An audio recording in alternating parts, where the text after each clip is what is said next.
नमस्कार, मी सुद्धा महाराष्ट्र खबर न्यूज मध्ये आपल्या सगळ्यांचं स्वागत.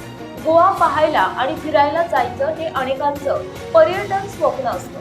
कित्येकदा तुम्ही गोव्याला जायचं प्लॅनिंग करता आणि ती ट्रिप काही वेळ रद्दही होते. सोशल मीडियावरही गोवा ट्रिपचे मजेशीर मीम्सही व्हायरल होतात. तर पर्यटन स्थळी अनेकदा साहसी खेळ, जलक्रीडा करण्याचा आनंदही आपण घेत असतो.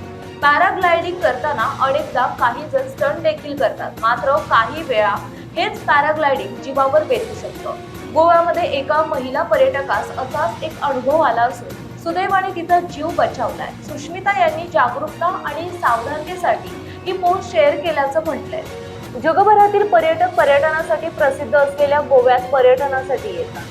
मात्र एका पर्यटक महिलेने पॅरासेलिंग करताना अत्यंत भयानक अनुभव सोशल मीडियावर शेअर करत पर्यटकांना सतर्क केलाय.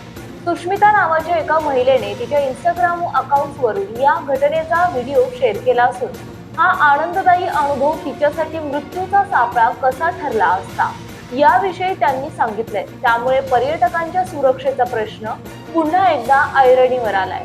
सुष्मिताने इंस्टाग्रामवर शेअर केलेल्या कॅप्शनमध्ये म्हटलं आहे, 1 मिनिटाचा थरार ज्यामुळे माझं सगळं स्व धोक्यात आलं होतं. गोव्यातील पॅरासेलिंगचा एक मजेशीर अनुभव म्हणून जे सुरू झालं त्याचा शेवट समुद्राच्या मध्यभागी माझी होणारी धडपड असा झाला. पाण्यात पडलो, गळ्याभोवती दोर, घबराट, शांतता, भीती. जेव्हा तुमच्या लक्षात येतं की आता परिस्थिती तुमच्या नियंत्रणात नाही, तेव्हाची ती भावना कोणताही कॅमेरा टिपू शकत नाही. मी नशीबवान होते, कोणीतरी आलं आणि कोणीतरी मला वाचवलं. प्रत्येकालाच ती दुसरी संधी मिळत नाही. कोणताही जलक्रीडा प्रकार करून पाहण्यापूर्वी सुरक्षितता तपासा. तुमच्या अंतर्मनाचा आवाज ऐका.